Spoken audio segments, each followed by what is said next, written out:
추미애 당대표의 속개 선언으로 더불어민주당 제124차 최고위원회를 속개하겠습니다. 네, 회의를 속개하겠습니다. 추미애 당대표의 발언이 있겠습니다. 언론인 여러분들도 잘 쉬셨습니까?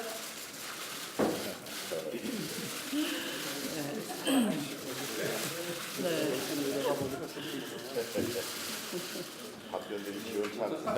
네, 답변이 시원찮다고 지적을 했습니다. 네. 지난 5일 유엔 안보리가 대북 제재 결의안을 만장일치로 채택했습니다. 새 결의안은 북한의 주요 수출품인 석탄과 철 등의 수출을 전면 금지하고 모든 탄도미사일 발사 중단과 핵 무기 및 핵 프로그램의 완전 포기를 강력히 주문하고 있습니다. 이번 결의안에는 중국과 러시아가 동참해서 국제사회의 강력한 대북 제재 의지를 천명했다는 점에서 큰 의미가 있다 할 것입니다. 그러나 결의안의 목적이 제재를 위한 제재로 끝나서는 안 될 것입니다. 강력한 제재를 바탕으로 베를린 구상 정신에 입각한 끊임없는 대화 노력 역시 병행되어야 할 것입니다. 마침 어제 아세안이 한반도 별도 성명을 내고 한반도 내 평화 구축을 위한 남북 관계 개선에 지지를 밝힌 것은 대단히 환영할 일입니다. 문재인 대통령의 베를린 선언에 대한 국제사회의 지지 성명이자 우리가 대화의 노력을 포기해서는 안 되는 이유이기도 합니다. 북한은 미국을 겨냥해 상상할 수 없는 불바다 운운하고 있습니다만 북한이 우리 정부의 대화 노력을 외면할수록 북한의 고립은 더욱 심각해질 것입니다. 북한은 지금이라도 무모한 도발을 중단하고 즉각 대화의 장으로 나올 것을 강력히 촉구합니다. 정부의 8.2 부동산 대책 발표가 있었습니다. 부동산, 특히 주택이 투기의 수단이 된 사회는 정상사회가 아닙니다. 투기가 아닌 투자로 인정할 수 있는 사회적으로 용인 가능한 수준이 아마도 있을 것입니다. 그러나 분명한 것은 이명박 박근혜 정권 9년을 지나면서 과도한 부동산 규제 완화로 그 임계치를 훌쩍 넘어섰다는 것입니다. 부동산 과열은 부동산 영역뿐만 아니라 우리 경제 전반의 동맥경화 현상을 초래하고 있습니다. 유동자금이 부동산 투기 등 비생산적인 곳에 몰려 자금 흐름의 선순환을 가로막고 주택담보대출 등 가계부채 급증으로 가계의 소비 여력은 물론 신용에도 빨간불이 켜진 상태입니다. 심지어 부동산 문제가 양극화와 저출산과 같은 사회적 문제의 직간접적인 원인이 되는 상황까지 왔다는 것입니다. 당과 정부는 부동산 문제를 지금 해결하지 못한다면 경제 전반에 펴진 위기를 해결하기 어렵다는 공동의 인식을 갖고 있습니다. 파리 대책이 다소 전격적이고 포괄적이기 때문에 지금 당장은 불가피한 고통이 수반될 수도 있을 것입니다. 또한 언제나 그랬듯이 부동산 기득권 세력에 의한 저항이 조직화되고 시장의 합리적 조정 과정을 부작용으로 왜곡할 수도 있을 것입니다. 그럴수록 정부는 부동산 투기는 망국병이다라는 관점에서 보다 분명한 원칙과 기준을 세워 흔들림 없이 나아가야 할 것입니다. 아울러 본격적인 정책 시행 전에 서민과 중산층의 목소리를 충분히 반영해 억울한 선의의 피해자가 없도록 정책의 세밀함도 노력을 기울여 주실 것을 당부드립니다. 보수정권 아래에서 국정원은 국가정보기관이 아니라 정권의 흥신소였음이 드러났습니다. 원세훈 국정원장 시절 3,500여 명의 민간인 댓글 부대가 조직적으로 여론을 조작하고 선거에 개입했다는 사실이 밝혀졌고 심지어 국군 사이버사령부의 댓글 부대 운영까지 개입했다는 의혹이 제기되었습니다. 원세훈 전 원장은 정치 개입이 아니라 대북 심리 전 차원의 대응이었다는 궤변을 늘어놓은 바가 있습니다. 나라를 팔아먹은 이완용도 이렇게 뻔뻔하지는 않았을 것 같습니다. 국가정보기관은 국민과 나라의 운명을 가를 수도 있는 고도의 정보를 수집하고 방어해야 할 국가 안보의 천명으로서 막중한 책무를 지니고 있습니다. 이런 국가정보기관을 정권의 하수기관으로 전락시킨 자들에 대해서는 매국노에 준하는 엄벌을 내려야 할 것입니다.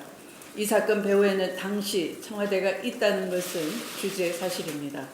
검찰은 공소시효가 5개월밖에 남지 않은 만큼 새로운 증거가 나온 대로 성역 없는 재수사에 즉각 돌입해야 할 것입니다.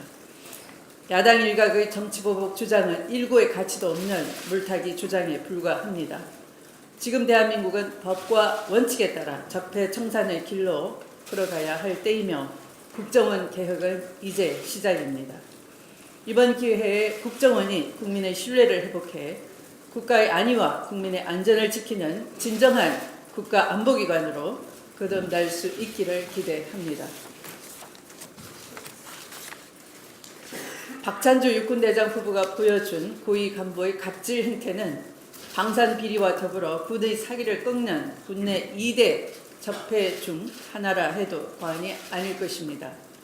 불법과 비리가 판치는 군대, 명예를 찾을 수 없는 군인, 정직하지 않은 국방당국에 국민들의 불안감이 커지고 있습니다. 이미 군에 대한 신뢰는 땅에 떨어질 대로 떨어졌습니다. 국민 신뢰를 잃은 군대는 망국으로 가는 길이라는 지적을 아프게 받아들여야 할 것입니다. 군과 사법당국은 이번 갑질 사건을 이적 행위에 준하는 사건으로 규정하고 재발 방지를 위한 군 혁신과 인권 개선의 분기점으로 삼아 주실 것을 당부드립니다. 말씀을 마칩니다. 네, 다음은 이형석 최고위원의 발언이 있겠습니다. 네, 지난 4일 국민적 분노로 샀던 전두환 회고록에 대한 출판 금지 가처분 신청이 받아들여졌습니다. 법원은 5.18 관련 단체 관계자 5명이 낸 전두환 회고록 출판 및 배포 금지 가처분 신청을 인용했습니다. 사필 규정이자 당연한 결과입니다. 80년 5월 광주의 진실을 전 세계에 알린 유리겐 힌치페터의 실화를 다룬 영화 택시 운전사가 개봉 5일 만에 400만의 관객을 넘어섰다고 합니다. 하지만 아직도 전두환은 자기 인생을 돌봐야 할 때가 돼서도 자신의 죄를 인정하기는커녕 자서전을 통해 자신을 5.18 식긴쿠스 재물이라고 표현하고 5.18 광주 민주화운동을 광주 사태라고 적는 등 추악한 노년의 모습을 보이고 있습니다. 전두환과 신군부의 추악한 범죄를 단죄하기 위해서는 아직까지도 미완성인 5.18의 명확한 진실을 규명하고 그 정신을 계승해야 합니다. 문재인 대통령은 취임 직후 제37주년 5.18 민주화운동 기념식에 참석해 5.18 정신의 헌법 계승 공약을 반드시 지키겠노라고 약속한 바 있습니다. 그리고 정부는 지난 100대 국정과제 발표를 통해 진상 규명을 위한 방안을 내놓았습니다. 하루빨리 5월의 진실과 광주의 명예가 진정 회복되기를 바랍니다. 아울러 5.18 기념재단 등 5.18 단체를 중심으로 진행되고 있는 전두환 회고록에 대한 손해배상 청구 소송과 전두환의 사자 명예훼손 소송에서도 국민의 눈높이에 맞는 판결이 이루어지기를 기대합니다. 이상입니다. 네, 다음은 양양자 최고위원의 발언이 있겠습니다.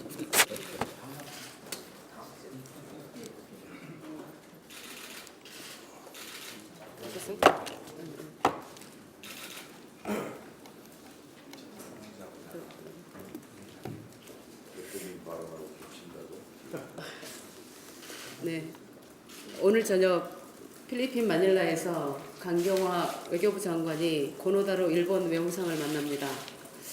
강 장관 취임 후 첫 한일 외교장관 회담입니다. 이번에 통과된 유엔 안보리 결의안 2371호의 이행 등 북핵 문제와 관련된 양국 공조 방안에 대해 주로 논의하는 한편 한일 위안부 합의 문제 또한 주요 의제가 될 것이기 때문에 오늘 이 회담을 주목하지 않을 수 없습니다. 강경화 장관은 유엔에서 여성 인권 문제를 다뤄온 전문가이고 유엔에서 일하게 된 계기도 위안부 문제였다고 밝힌 적이 있습니다.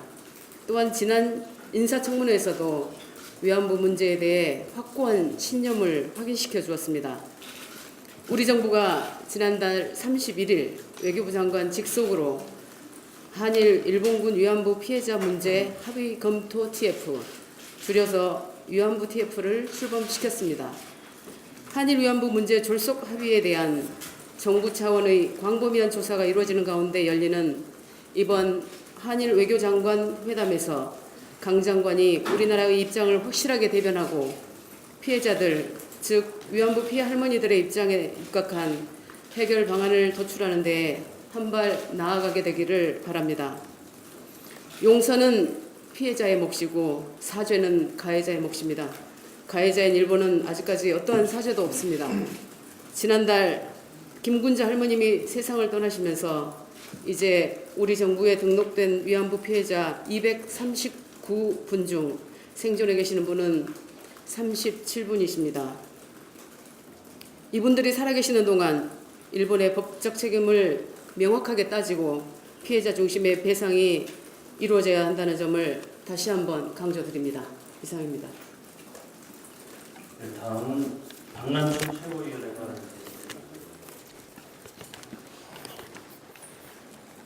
예, 지난 주말 이명박 정권에서 자행된 국정원의 노골적이고 광범위한 국기문란, 국정농단의 실체가 국정원 자체 조사로 드러나며 충격을 주고 있습니다.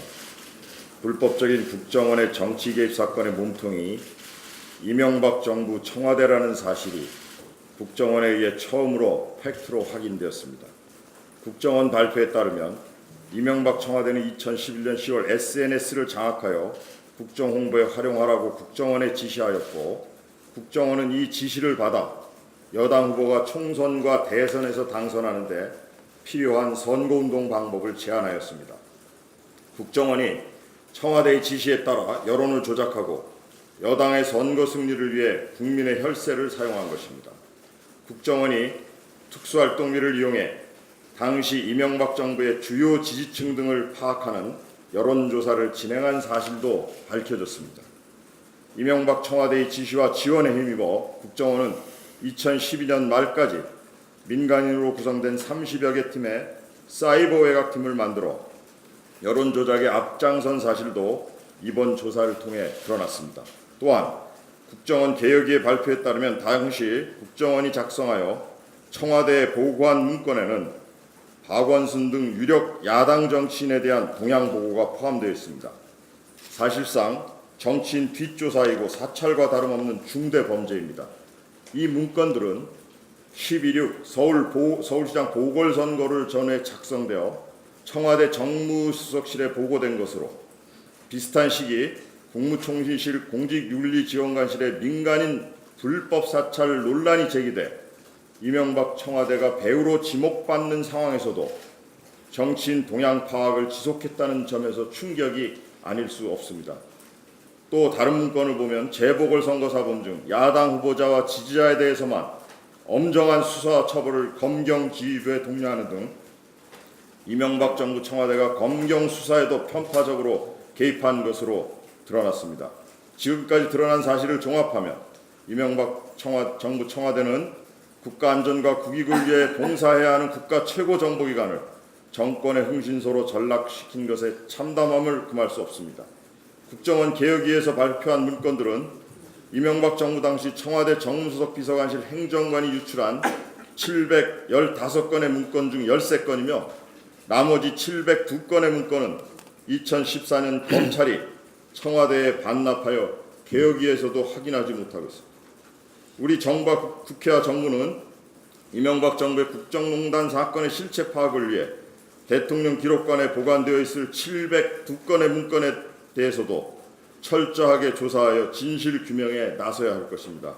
또 국정원이 정권의 도구로 사용된 흑역사가 더 이상 되풀이되지 않도록 국정농단 사건에 관여한 자는 성역 없이 수사하여 법의 심판을 받도록 해야 할 것입니다. 이는 야당이 주장하는 정치보복이 아닌 국민이 원하는 적폐청산의 길이며 민주주의를 지키는 길입니다. 감사합니다.